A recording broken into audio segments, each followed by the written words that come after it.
மாண்புமிகு பேரவைத் தலைவர் அவர்களே, எனது பூம்புகார் தொகுதியில் கிடாரங்கொண்டான் முதல் காட்டுச்சேரி வரை சுமார் 25 கிலோமீட்டர் தூரத்துக்கு மேல் உள்ளது.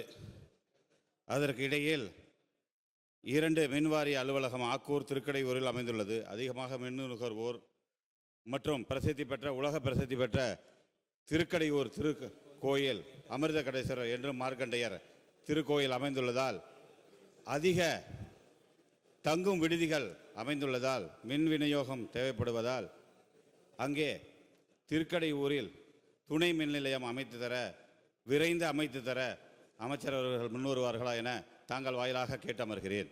நன்றி. மாண்புமிகு அமைச்சர் அவர்கள். மாண்புமிகு பேரவைத் தலைவர்களே, பூம்புகார் சட்டமன்ற தொகுதியில் மாண்புமிகு முதலமைச்சருடைய அனுமதிகளை பெற்று 5 துணை மின் நிலையங்கள் அமைப்பதற்காக நிர்வாக அனுமதி வழங்கப்பட்டிருக்கின்றன. அதில் திருக்கடையூர் பகுதியும் இடம்பெற்றிருக்கிறது என்பதை மாண்புமிகு பேரவைத் தலைவர் மாண்புமிகு உறுப்பினர்களுக்கு தெரிவித்துக் கொள்கிறேன்.